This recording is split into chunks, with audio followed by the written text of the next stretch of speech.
Siapa yang tidak boleh? Agama. Jadi nanti ta'arufan. Kalau nak nikah ta'arufan. Kalau dia dulu bening-beningan.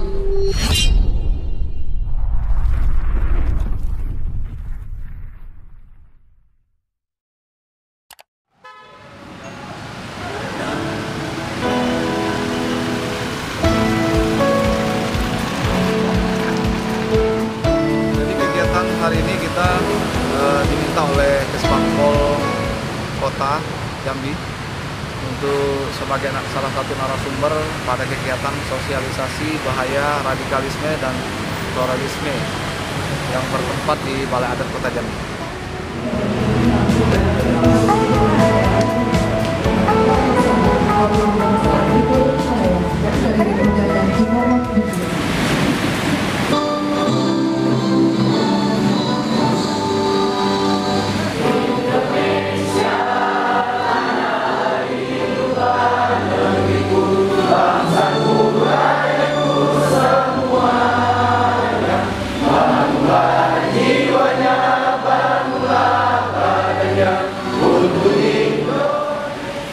Billahi minasy Bismillahirrahmanirrahim. Alhamdulillahirabbil alamin. Wassalatu wassalamu ala asyrafil anbiya'i wal mursalin wa ala Allahumma shalli wa sallim ala sayyidina Muhammadin wa akhirin.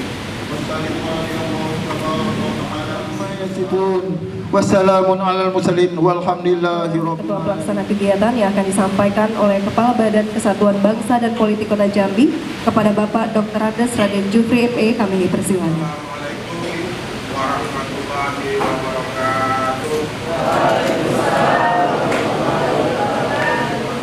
Selamat pagi, salam sejahtera dari Covid 14 Jambi, Bapak. Di depan ini berjumlah 100 orang Pak ya. Baik lancar dan Pak Wali Kota titip salam buat para adik-adik sekalian yang jumlah 100 orang ini, mudah-mudahan kegiatan ini bermanfaat bagi negara dan daerah. Bidang Kemasyarakatan dan Sumber Daya Manusia Kota Jambi yang sudah menyampaikan sambutan. Untuk itu boleh kita berikan tepuk tangan sekali lagi, adik-adik. Dan terima kasih, dan rangkaian acara selanjutnya yaitu rekaman kami persilakan yang terhormat Staf Wali Kota, Kepala Kesbangpol dan juga narasumber beserta seluruh hadirin undangan lainnya untuk dapat menikmati kudapan yang telah disediakan.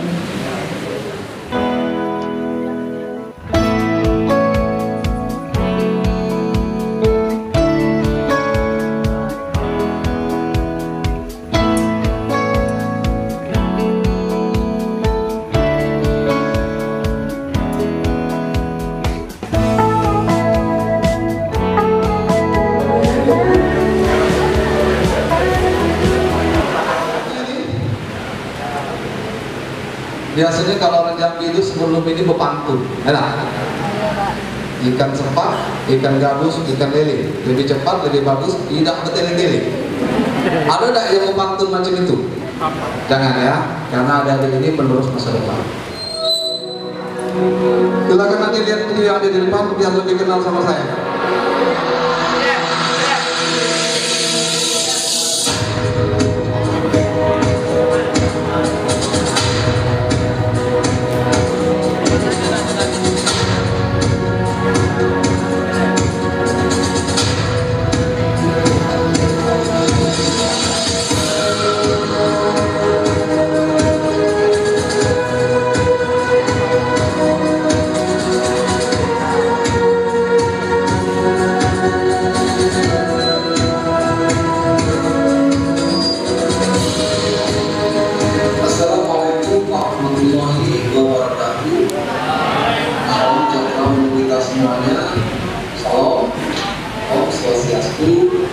Namo Buddhaya, salam. Saya akan memperkenalkan diri. Nama saya Ambu. Itu nama pembelian dari kedua orang tua saya. Kemudian pangkat saat ini Kapten Infanteri bagi saya Jabatan saat ini saya sebagai komandan unit Intel Mobil 6415 Jambi. Satuan sudah jelas, satuan saya saat ini 2415. Saya beragama Islam. Tempat dan tanggal lahir saya dilahirkan di Desa Candi yang ada di Kabupaten Muaro Gembong, tepat pada tanggal 5 Oktober 1976. Tahun Abdi.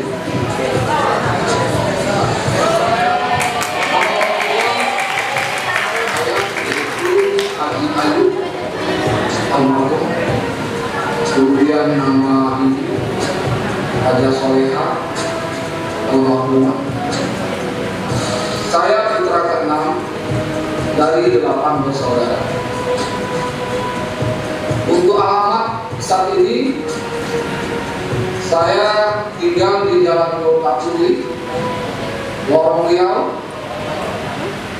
RT 003, nomor rumah saya 113, Kelurahan Mayangkurai, Kecamatan Alam Paraju, Kota Jambi. Itu untuk alamat saya. Saya juga sudah beristri, istri satu. Nama istri saya tidak Tepuk tangan dulu, tepuk tangan dulu.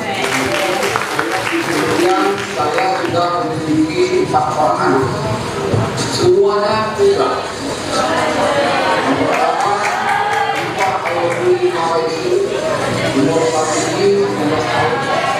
Kemudian Alfa Belawi Mawaisu, kelas 3 SMP.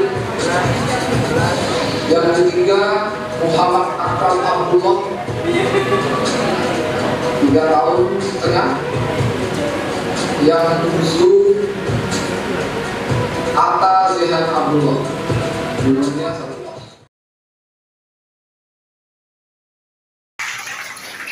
Ya, terima kasih. Jadi itu akan perkenalan singkat dari saya, biar dari mengenal saya juga, biar nanti ketemu di jalan disapa. Adik saya minta aktif karena materi ini lain yang menjadi dalang, lain yang menjadi narasumber, mungkin penyampaiannya tujuannya sama, mungkin cara penyampaiannya nanti berbeda. Saya mengajak adik-adik ini persuasif, ya. Bagaimana adik-adik bisa menerima apa yang saya sampaikan? Jangan nanti gak nyangkut sama sekali di dalam itu. Cuman kalau masuk ke kanan keluar lagi, aku gak masuk. Oke, lanjut. Ada penggiat medsos, media sosial yang menyampaikan bahwa Islam itu sarangnya radikal. Itu salah besar. Radikal tidak ada kaitannya dengan agama manapun, seperti disampaikan oleh Pak Asisten tadi. Makanya nanti di sini saya lebih memfokuskan apa itu radikal, terbagi berapa radikal tersebut. Jangan semuanya kita bilang radikal. Radikal itu nanti ada namanya radikal kanan, ada radikal kiri, dan ada radikal lainnya.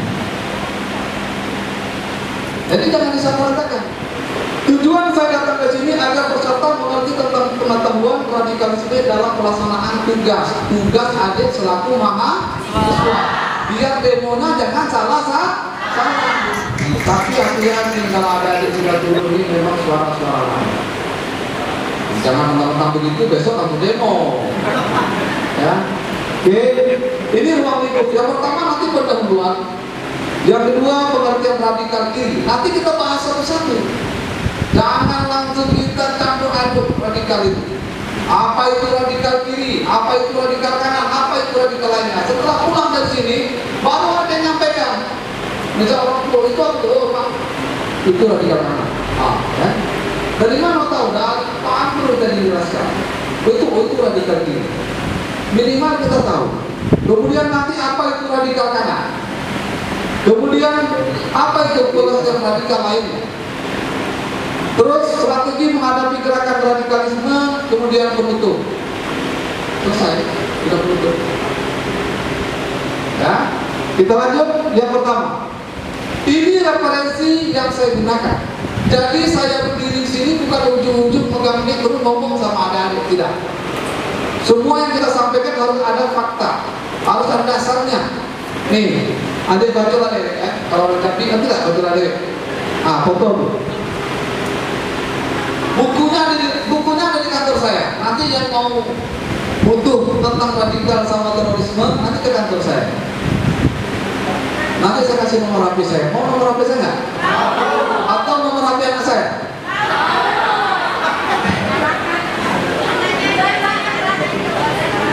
Anaknya aja. Nanti mau konsul sama saya hubungi anak saya gitu. Wali pula yang dikonsulkan nanti. Anak saya juga nggak usah.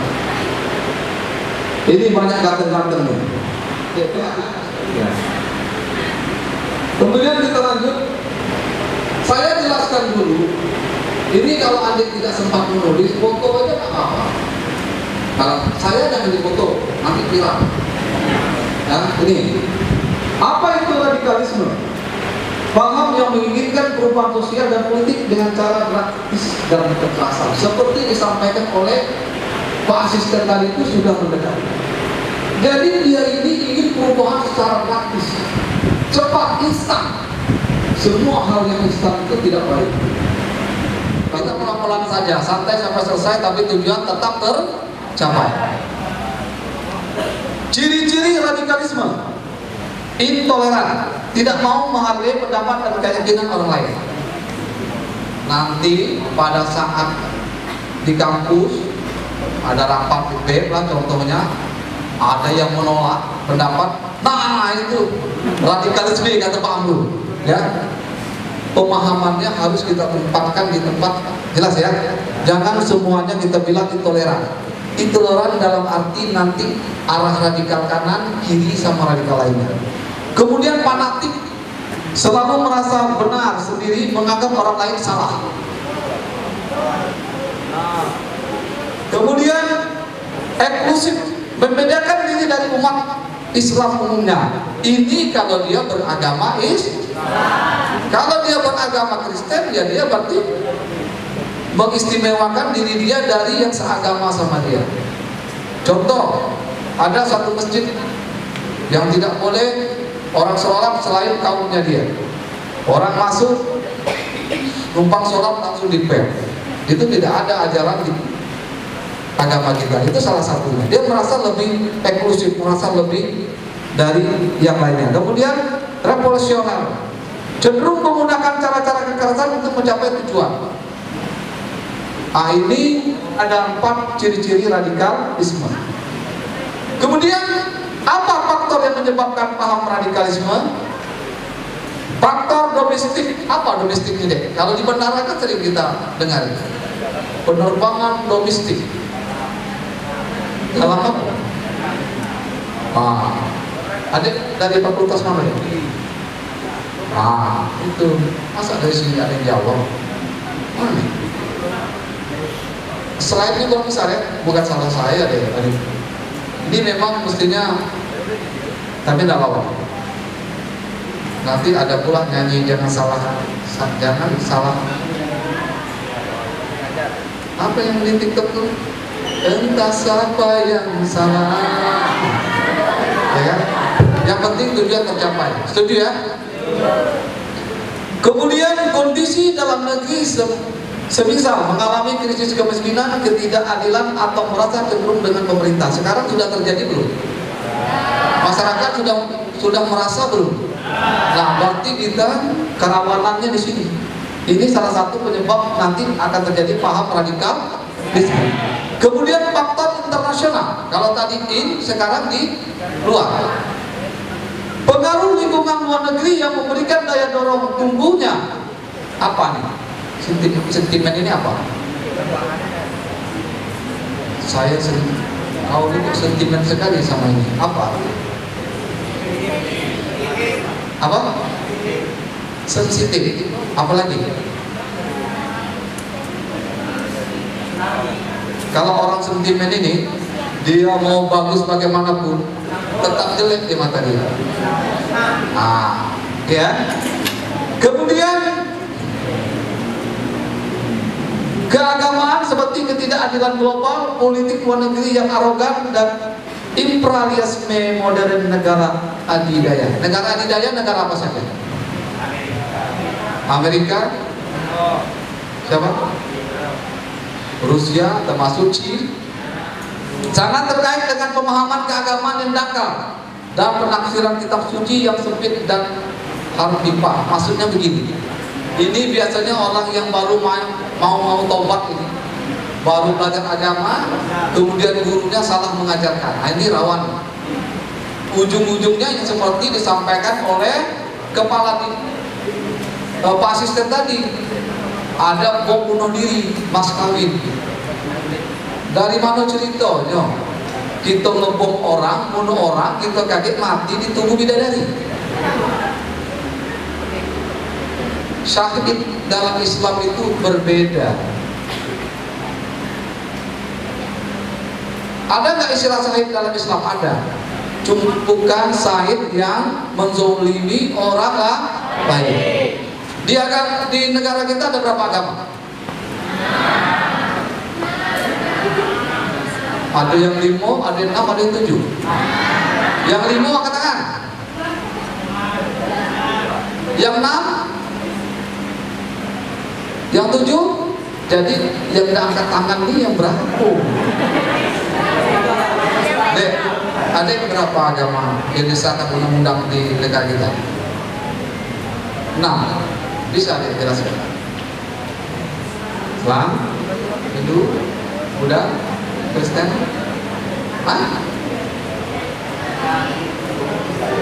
Kristen, Katolik, macam.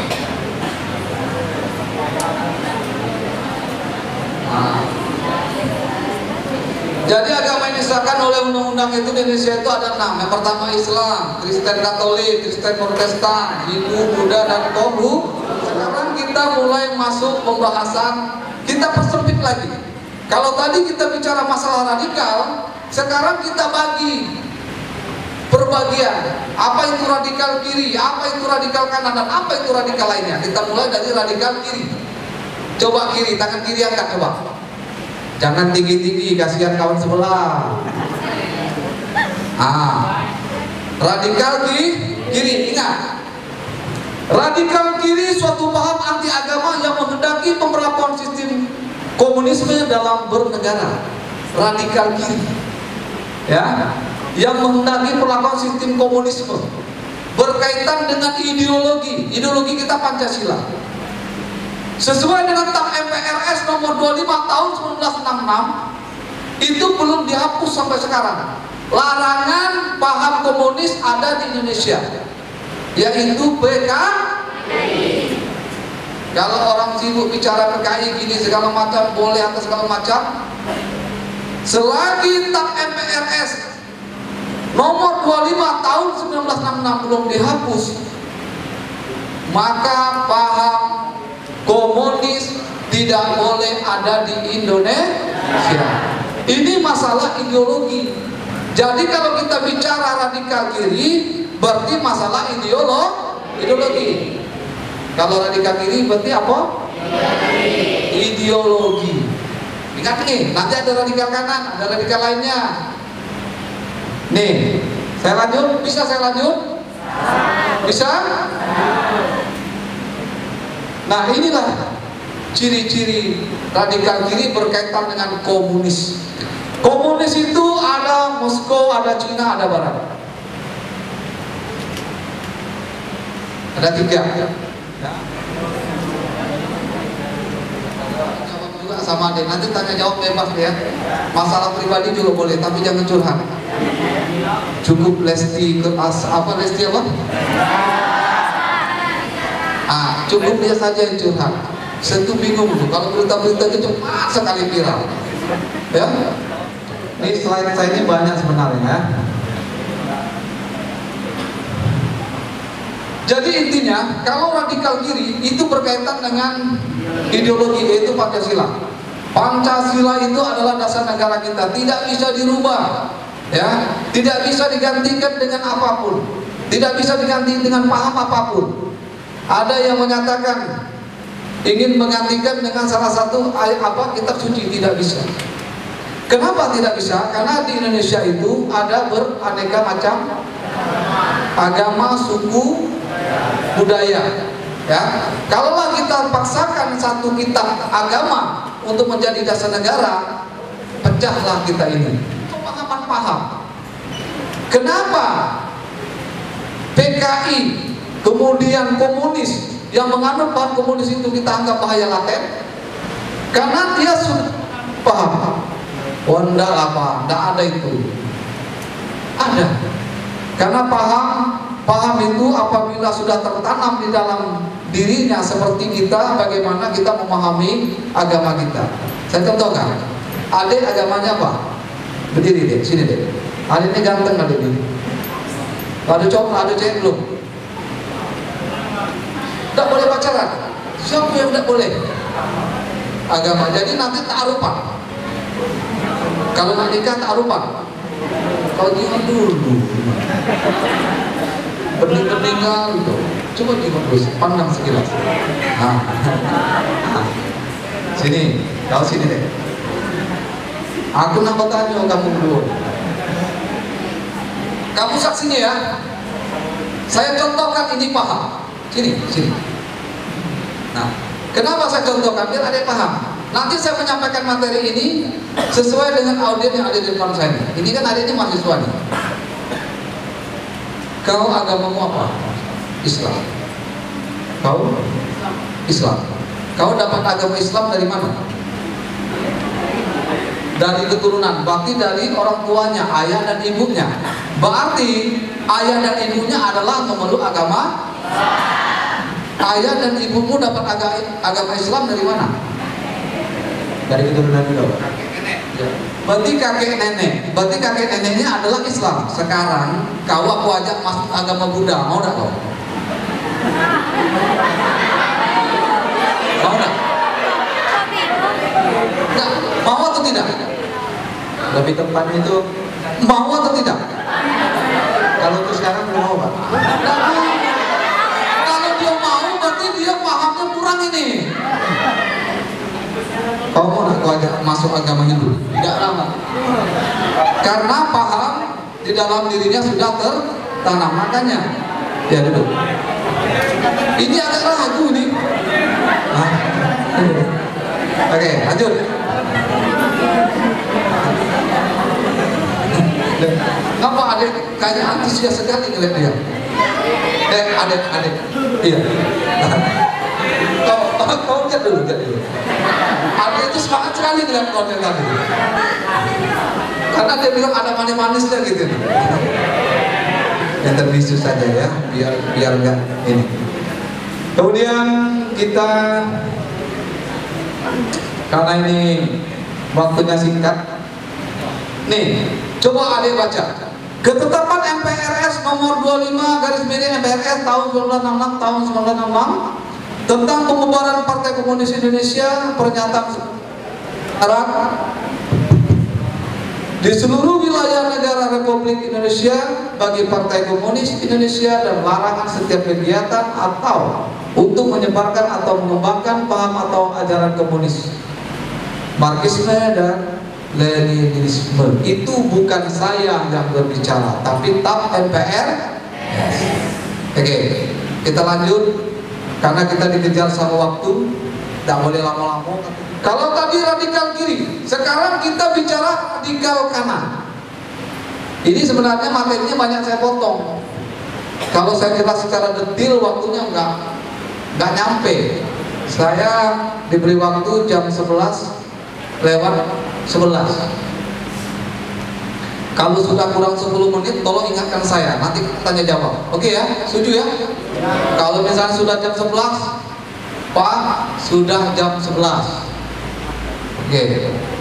Kalau tadi kita bicara radikal kiri, sekarang kita bicara radikal kanan. Kanan mana? Nah, radikal kanan. Radikal kanan ini yang menghendaki pemberlakuan agama sebagai hukum positif.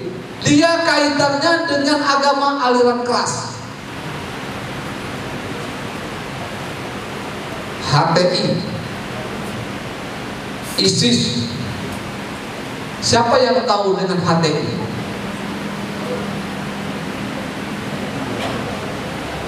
Hizbut Tahrir Indonesia, yang ingin merubah dasar negara menjadi negara khilafah. Ya, nah betul deh. Intinya itu mau merubah negara menjadi negara Islam. Makanya itu dilarang ada di Indonesia. Kemudian ada Ahmadiyah, itu dilarang juga. Ada lagi aliran Syiah. Aliran Syiah itu menyerupai Islam, tapi ajarannya bukan ajaran Islam yang diajarkan oleh Rasul. Ya, ini radikal kanan. Kalau tadi radikal kiri. Coba aku ulang lagi, aku refresh lagi, biar jangan lupa. Intinya saja, kalau radikal kiri berkaitan dengan apa? Ideologi, yaitu Pancasila. Radikal kanan berkaitan dengan apa? Agama. Ada sekelompok orang yang ingin merubah negara menjadi negara Islam, agama ajaran keras. Adik mungkin kalau saya nggak masuk ke sini, adik radikal itu adik jadikan satu, benar nggak? Karena tidak ada materi di sekolah. Radikal, adik baru tahu kan radikal itu terbagi tiga. Ada yang sudah tahu. Nah, banyak kita temukan calon-calon itu Pancasila saja dia tidak hafal. Aku yakin di sini ada juga yang tidak hafal. Ada yang hafal Pancasila? Hafal? Kok? Siapa yang berani mengucapkan Pancasila? Hafal Pancasila? Kasih bonus kok? Siapkan kok?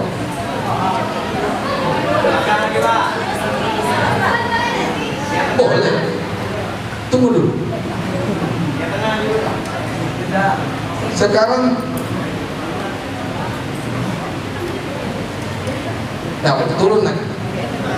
Siapa yang berani? Aku yang milih. Coba lihat sini. Kau siapkan dia 100 kok. Ya. Kalau dia benar, Pancasila saja ini. Kalau dia benar kasih 100 kok. Sini deh. Mana mik?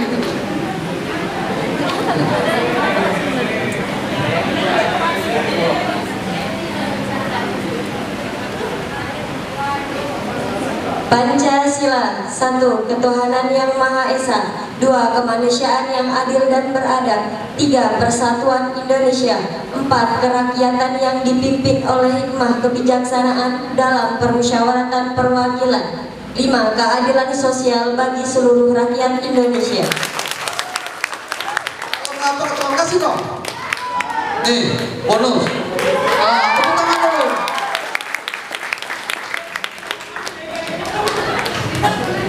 Ada yang hafal pembukaan Undang-Undang Dasar 1945? Ada. Nanti apa? Undang-Undang tadi cewek, sekarang cowok. Ada nggak? Pembukaan Undang-Undang Dasar 1945. Ada? Katakan. Saya kasih bonus lagi kalau ada. Apa? Ini. Kau ragu saya lihat. Dari situ saja. Coba sama-sama kita ini. Undang-Undang Dasar Negara Republik Indonesia tahun 1945 pembukaan bahwa sesungguhnya kemerdekaan itu ialah hak segala bangsa, dan oleh sebab itu maka penjajahan harus dihapuskan karena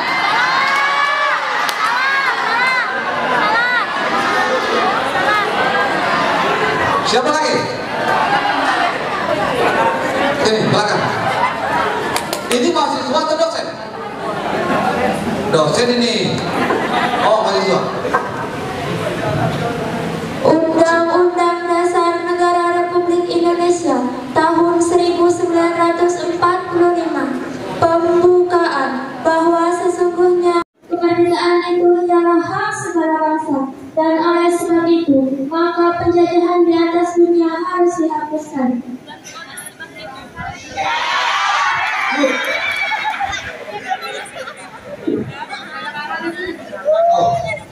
Apanya? Nah. Indonesia tahun 1945 pembukaan bahwa sesungguhnya kemerdekaan itu ialah hak segala bangsa, dan oleh sebab itu maka penjajahan di atas dunia harus dihapuskan karena tidak sesuai dengan peri manusia dan peri keadilan. Dan perjuangan pergerakan kemerdekaan Indonesia telah sampai pada saat yang berbahagia dengan selamat sentosa mengantarkan rakyat Indonesia ke depan pintu gerbang kemerdekaan yang merdeka, bersatu, berdaulat, adil dan makmur. Atas berkah rahmat Allah yang Maha Kuasa dan dengan didorongkan dengan keinginan luhur supaya berkehidupan kebangsaan yang bebas, maka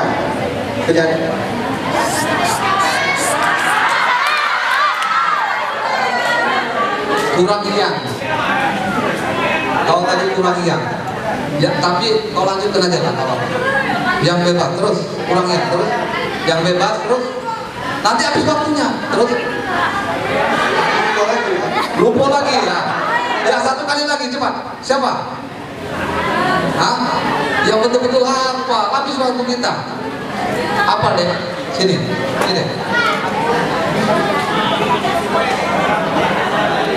ya agak cepat waktu tinggal berapa menit lagi. Undang-Undang Dasar Negara Republik Indonesia tahun 1945 pembukaan bahwa sesungguhnya kemerdekaan itu ialah hak segala bangsa, dan oleh sebab itu maka penjajahan di atas dunia harus dihapuskan karena tidak sesuai dengan peri kemanusiaan dan peri keadilan. Dan perjuangan pergerakan kemerdekaan Indonesia telah sampailah kepada saat yang berbahagia dengan selamat sentosa mengantarkan rakyat Indonesia ke depan pintu gerbang kemerdekaan Indonesia yang merdeka, bersatu, berdaulat, adil dan makmur atas berkat rahmat Allah yang Maha Kuasa dan dengan didorongkan oleh keinginan luhur supaya berkehidupan kebangsaan yang bebas, maka rakyat Indonesia menyatakan dengan ini kemerdekaannya. Kemudian daripada itu, untuk membentuk suatu pemerintahan negara Republik Indonesia yang terbentuk dalam susunan suatu negara Republik Indonesia yang berdasarkan kepada ketuhanan yang Maha Esa, kemanusiaan yang adil dan beradab, persatuan Indonesia, kerakyatan yang dipimpin oleh hikmat kebijaksanaan dalam permusyawaratan perwakilan, serta dengan mewujudkan suatu keadilan sosial bagi seluruh rakyat Indonesia.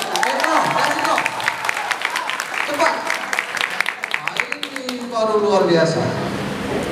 Terus yang tadi salah siapa? Salah.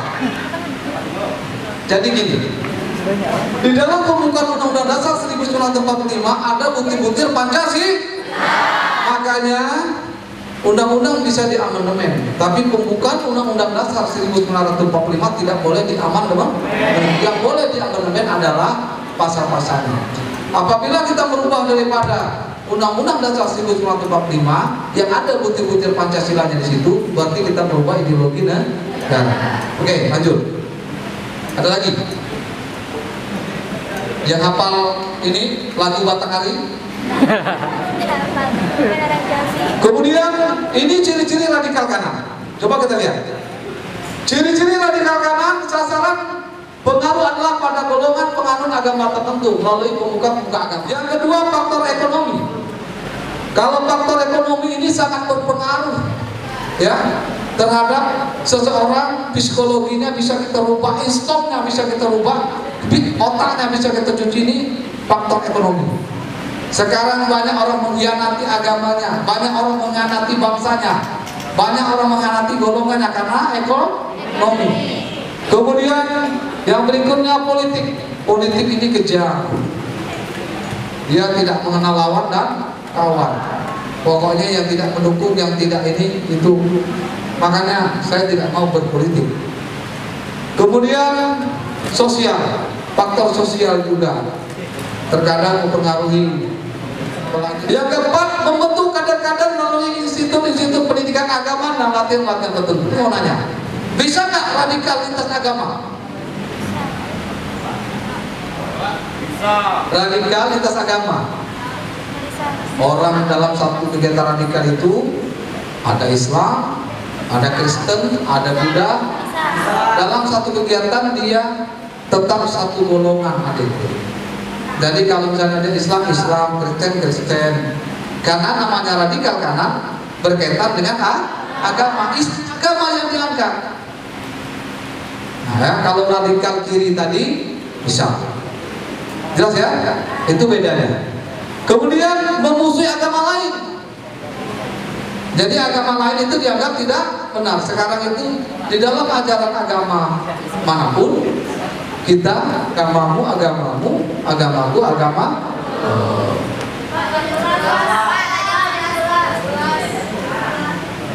Nah, jam 11. Ya, terima kasih ya. Saya lanjut sedikit lagi. Paham anti NKRI. Contohnya apa? Yang mendaki terjadinya disintegrasi kedaulatan NKRI. Contohnya apa? OPM, GAM, ya, Republik Maluku Selatan, RMS. Itu contoh radikal lainnya, nyata. Ada nggak sekarang? Ada di Papua.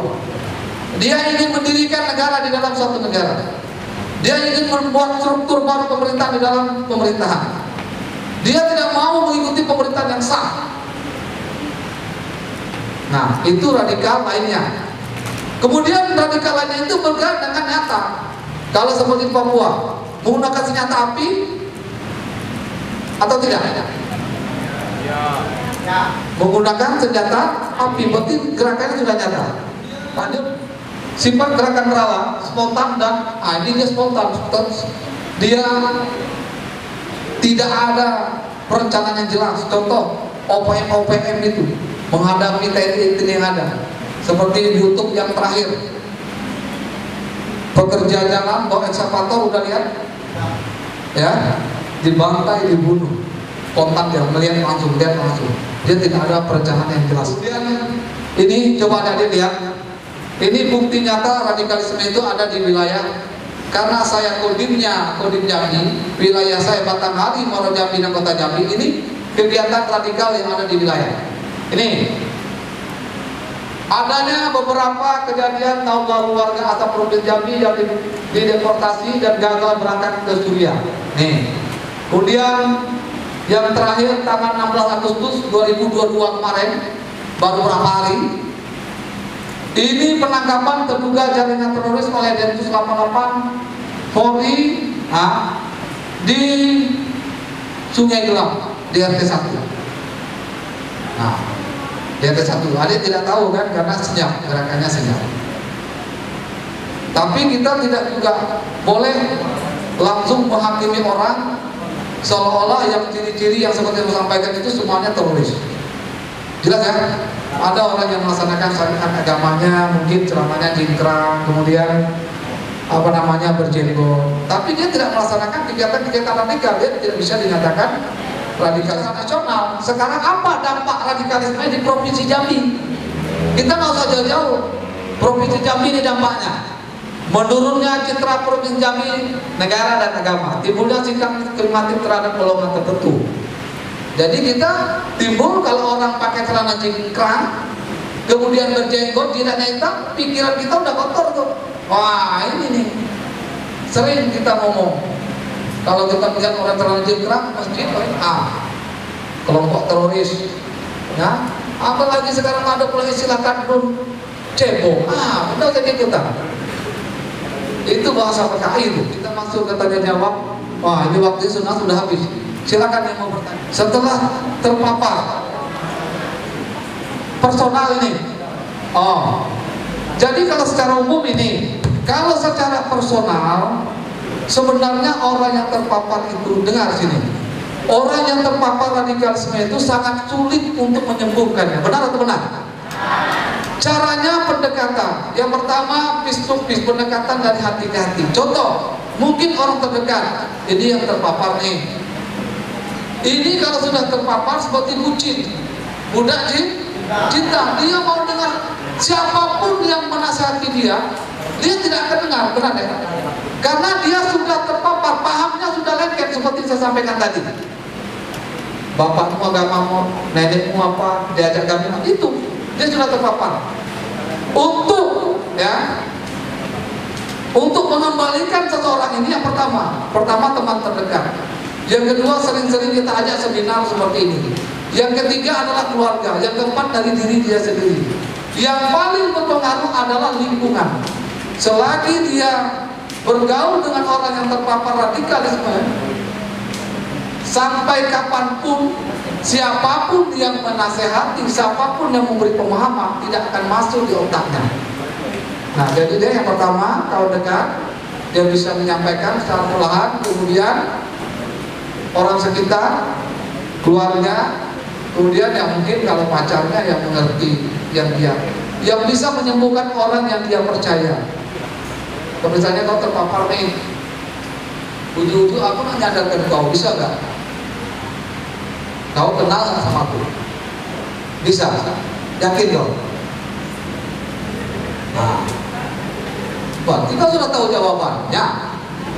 Ya, jadi kalau masalah umum begini. Jadi kalau masalah person itu ya pendekatan dari hati-hati, kemudian yang bisa menyadarkan itu orang terdekat, orang yang dia percayai, baik itu keluarga, kawan atau pacar.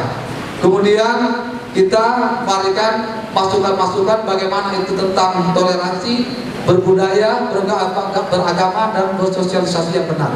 Ada lagi? Sudah habis waktunya? Cepat deh, sekali deh. Langsung, tidak usah pakai mic, langsung balik. Waalaikumsalam warahmatullahi wabarakatuh. Langsung bertanya Bang. Oke Pak, sebelum bertanya saya ingin sedikit statement bahwasanya yang saya pahami menurut radikalisme adalah cara berpikir dengan bebas.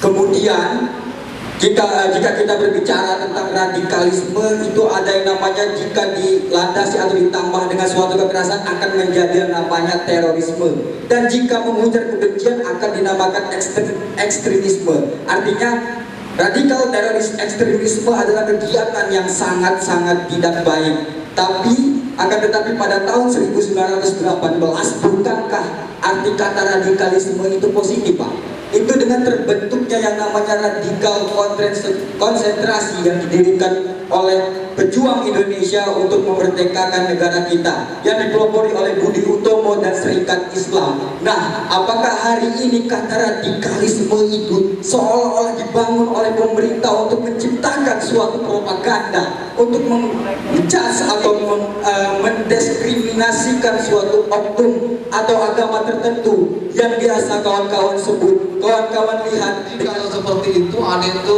ada sering ikut demo ya? Cocok kok jadi komentator demo dulu. Jadi gini, saya jawab aja. Jadi gini deh, ya, sebenarnya pemerintah itu tidak ada mengatasnamakan radikalisme itu untuk merubah alibi. Dengar sini, yang bertanya, ya. Cuman situasi saat ini yang saya jelaskan tadi, radikal kan sudah ada. Yang bertanya, kamu lihat di sini kan? Jadi gini deh, kan sudah saya jelaskan, radikalisme itu bibit dari terorisme. Benar nggak saya sampaikan tadi? Seperti yang ada sampaikan, radikal sama penjajahan itu kita ini radikal merebut kekuasaan, adek. Paham? Dulu itu kita radikal di Indonesia ini nggak radikal, kita mengambil negara kita dari penjajah. Sekarang kita ini sudah merdeka. Orang yang ingin merongrong, ingin mendirikan negara di dalam negara, itu namanya radikal, adikku. Ya, jadi jangan ini. Saya hargai pertanyaan kau, kritis bagus. Cuma kau belajar lagi sejarah. Sejarah zaman dulu kita radikal itu negara kita dikuasai oleh Belanda. Belanda itu menganggap kita radikal. Jadi radikal itu hal yang positif dulu karena kita merebut negara kita. Kalau sekarang kita kan sudah merdeka, ya? Kita kan sudah merdeka. Jadi Orang yang ingin merongrong, merubah Pancasila, ingin mendirikan negara berdasarkan satu agama dan ingin mendirikan negara dalam satu negara, itu dinamakan radikal, makanya dia menjadi negatif. Jadi ya, nanti nggak selesai. Saya rasa itu karena itu Pak dosen sudah lama menunggu. Lebih dan kurangnya saya mohon maaf kepada Bapak, saya mohon ampun. Saya akhiri, wabillahi taufiq wa hidayah. Wassalamualaikum warahmatullahi wabarakatuh. Salam, wassalam, salam budaya, salam kebajikan.